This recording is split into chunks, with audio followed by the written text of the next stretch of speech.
ஒரு கல்யாணம் பண்ணி ஒருத்தன் லவ் பண்றத எனக்கு பிடிக்கும். அவங்களுக்கு அது புழுக்குமா? ரொம்ப புழுக்கும் அது.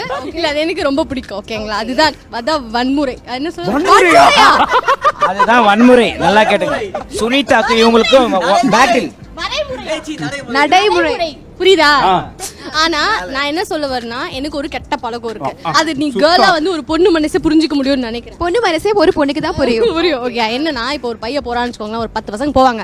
அதுல ஒரு 2 பேர் நல்லா இருந்தாங்கன்னா அவங்கள பின்னாடியே சுத்த வச்சுட்டு என்ன பொண்ணுடா அப்படின்னு ஃபீல் பண்ண வச்சுட்டு வைக்கணும்ன்றது நம்ம ஆசை இருக்குமா இல்லையா? ஆக்சுவலி பசங்க வந்து நம்ம பின்னாடி வரணும் அப்படின்னு நம்ம ஆசைப்படுறது. நல்லா ஃபீல் பண்ணா அவங்க கல்யாணம் பண்ணிக்க மாட்டோம். புரியல, இது புரியல. ஆலியா மனசா எனக்கு புரியல, அவருக்கும் புரியல, எனக்கு புரியல. சரி இல்ல, சரி அவங்க நம்ம கல்யாணம் பண்ணிக்க மாட்டோம். வேற என்ன மாதிரி? அவங்கள ரொம்ப ஒரு டாப் 10ல பெஸ்ட் யாரு அவங்க மட்டும் கல்யாணம். டாப் 10ல பெஸ்டா? அண்ணா இதுல இன்னொரு விஷயம் என்ன தெரியுமா அக்கா? இதுல இன்னொரு விஷயம் என்ன தெரியுமா? இதெல்லாம் கேம்ஸா விளையாடுவாங்களா? இல்ல டாப் 10ல பெஸ்ட் நானுன்னு சொல்றா சந்தோஷமா. அப்ப டாப் 10 செலக்ட் பண்ணிருக்க தெரியுமா? அந்த 9 பேரு அவங்க எல்லாம் ரிஜெக்ட் பண்ணி செலக்ட் பண்ணிருக்க தெரியுமா? சஞ்சீவ் அவங்க எனக்கு தெரிஞ்சு இல்ல சஞ்சீவ் அவங்க ஜெனரலா சொன்னாங்க. நீங்க ரொம்ப டீப்பா போறீங்க. அது ரொம்ப தவறான செயலா இருக்கு. ஓகே, இந்த வாரம் ஃபர்ஸ்ட் பிளேஸ் இடம் பிடிச்சிருக்காரு மிஸ்டர் சஞ்சீவ் அவர்கள். டாப் 10ல பார்த்தீங்கன்னா 9 பேர் ரிஜெக்ட் பண்ணிட்டு ஃபர்ஸ்ட் இடத்துல நிற்கிறது நம்ம சஞ்சு. மீதி அந்த 9 பேரோட வாழ்க்கை என்னன்றதை நம்ம ஆலியா மானசரை நெக்ஸ்ட் வாரம் நம்ம கேட்டு தெரிஞ்சுப்போம். Thank you so much. சூப்பர். ஒரு பையன் போயிட்டாங்க சும்மா அந்த இடத்துல இருக்காங்க அப்படின்னா அந்த பையன் கூட நம்ம டிராவல் பண்ண போறது இல்லை. ஆனால் அந்த செகண்ட் வந்து அந்த பையன் என்னை பார்க்க வைக்கிறது நான் எல்லாமே பண்ணுவேன். அதுக்கப்புறம் அவனை ப்ரப்போஸ் பண்ண வைக்கிற வரைக்கும் நான் எல்லாமே பண்ணுவேன். ஆனால் ப்ரப்போஸ் பண்ண வந்து அச்சோ அப்படின்னு சொல்லி அவனை விட்டுருவேன். அவளுக்கு இது வந்து எனக்கு ரொம்ப பிடிக்கும். இந்த கேம் வந்து ரொம்ப பிடிக்கும். ஓ, இதெல்லாம் கேம்ஸ் விளையாண்டு இருக்கீங்களா நீங்க? ஹாத்தி இந்த மாதிரி கேம்ஸ் நம்மளுக்கு வொர்க் அவுட் ஆக மாட்டேங்குது ப்ரோ. ஆனா இப்ப விளையாடுறது இல்லங்க. என் கூட விளையாடுனீங்களா பாப்பா? அப்படி இல்ல பாப்பா, உங்க கூட மட்டும் விளையாடல நான். ஏன் அப்படி?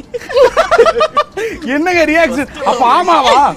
இல்லங்க, எனக்கு பிரச்சனை இல்லங்க. இது பாருங்க, எல்லாரும் கூட கேம் விளையாடலாம். யார் வந்து ரொம்ப பிடிச்சு அவங்கள கண்டினியூ பண்ணலாம். முடியாதவங்க இது நல்ல கேம்ல இருக்கு. இதுதான் ஃபர்ஸ்ட் क्वेश्चन ஆன்சர் வந்துச்சு பாருங்க. இல்லங்க, நான் கேம்னா நான் சொல்ற கேம் வந்து நான் சொல்ற ஒரே நான் சொல்றது வந்து ஒரு பையனை வந்து பார்க்க வச்சிட்டு ப்ரப்போஸ் பண்ண வச்சிட்டு அதுக்கப்புறம் அவனை கெங்கன்னு சுத்த வைக்கணும். வேர்த்துச்சு. இல்லங்க, ஒண்ணும் இல்லங்க. எனக்கு வந்து என்ன தெரியுமா, எனக்கு ஒரு கேரக்டர் என்ன தெரியுமாங்க, என்ன பொண்ணுடா அப்படின்னு அந்த பையன் சொல்ல வைக்கணும். அதுதான் பொண்ணுடா. அப்ப அவங்க சொல்றாரா? சொல்லிருக்கீங்க அப்படியே ப்ரோ?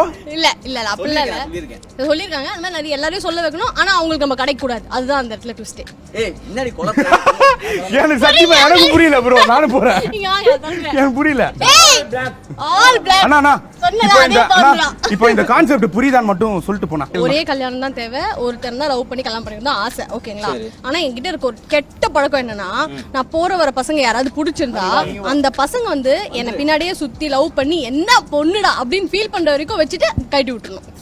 நல்ல பழக்கம். புரிஞ்சிருச்சா இல்லையா? புரியல. அதே மாதிரி தான் நானும். எனக்கு ஒரு கெட்ட பழக்கம். போயிருக்கணும்.